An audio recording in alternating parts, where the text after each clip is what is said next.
And we are officially back, guys. Welcome back to the podcast, guys. We have a lot to talk about. Today is a good day. How are you doing, my friend? I'm loving it. So, guys, just a real quick introduction. This is my boy Jesse. We've been working for some time now, and we really are, building the company and scaling it to the next level. So he's part of the company now. He's doing some really good stuff. I recruited him, and we did the training, we did the internship, and now he's an official team member for the company. So I'm really excited to announce Jesse to the family. How are you doing, my brother? Man, I'm doing fantastic, and it's lovely to be on board. Awesome, awesome. And then pretty much love the work that you're doing for your company, and the passion that put in, and the energy levels you're putting in your company. Yeah. You know, not most of these entrepreneurships are giving the energy that which you are giving. I mean, it's to a whole new different level. Yeah. I mean, which is very unique, which is fresh. Yeah, I'm really trying to change the game. Look, at the end of the day, bro, there's a lot of people that are doing the same thing over and over again.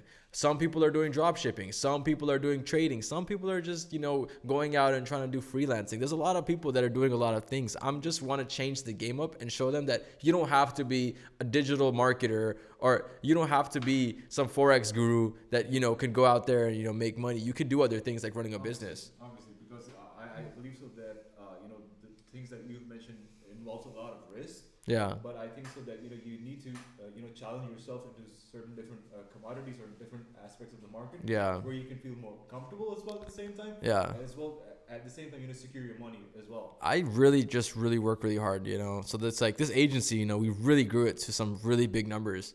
And, we got evaluated just recently, man, like for 2.3 million. And this is just the start. We're actually probably, if I was to get reappraised for the company, we would probably be sitting at $3 to $4 million easily. Someone could come acquire us for $3 or $4 million, and that wouldn't even be a problem. And that is completely legit. And I just wanted to ask you, I mean, is it really hard to run $1 million company? It is. Look, it's a big game. Look, there's two type of companies you can run. You can run an automated company. You can run a company that you have your hands in. Okay. A lot of people, I could sit down on a beach in France and just have my life being, lived. Okay. I can go out there and I'll still make $40,000-$50,000 a month. Okay. The thing about these companies that are running is that I'm getting my hands dirty. Elon Musk doesn't have to go and clock into SpaceX, clock into Tesla, to clock into all of his companies. He can go and do whatever he wants. He could go to, the Maldives. He could go to, Bali. He could go travel the world. He could do whatever he wants. But is he? No, because he knows that there's a bigger purpose in store for him. And that's the same thing for me. I don't believe in just doing whatever I want to do. I believe in building the company. Look, it's successful. Let's get it to the next level. So there's a lot of responsibilities that I didn't see coming that I needed to know. And that's very important to me. There's a lot of things in the aspect of a company that people don't understand that, you need to, understand. I didn't know about leadership. I was an entrepreneur. I was kind of like a solo guy. I didn't know how to handle egos. I didn't know how to make sure I manage people properly and get them, to work optimized and make sure everything is running very smoothly. It was very difficult. So in the beginning stages, I struggled, and the company did struggle. But once I figured out the process, I kept learning and learning and learning. And I keep learning along the way. So every day is a new opportunity to learn about the company itself. So I'm really focused on that. And I'm really happy where we're going. It's really awesome. All right, that's cool. I mean, and obviously, your stocks will be going up as well. Stocks, yeah, the stock price is going up, baby. What if, man? What if it was supposed to crash? What will happen? The stocks, look, if we're talking about stock market, bro, like I have a pretty healthy investment in the stock market. And I just talked to my uncle. He's like a freaking multimillionaire guy too. He just came, visited recently, and this guy literally is making so much money. And he told me this is kind of something that I don't believe in, but older people in this generation don't understand stocks. They don't understand crypto, so they won't even try to jump into it. But the people that don't understand it, the reason that they don't understand it is because they say, if I can't touch it, I won't buy it. So he's a real estate tycoon. He loves his real estate games, So he has a lot of real estate, a lot of properties all over the place. Because he could touch it, he's happy. So that's kind of how it works.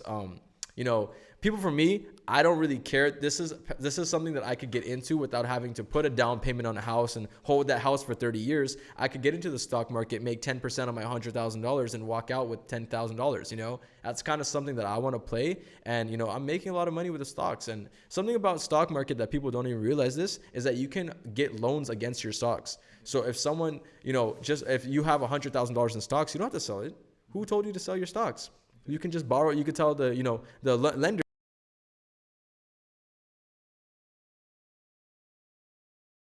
still have 100,000 net in there.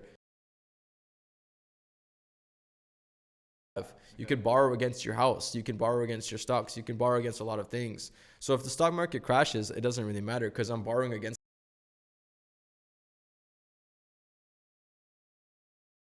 using someone else's money. Exactly. For your own. And I don't even need money, dude. Like the company's cash flowing really well. We're doing really big numbers. I don't even need to borrow someone's money. When you need to borrow someone's money, you're broke.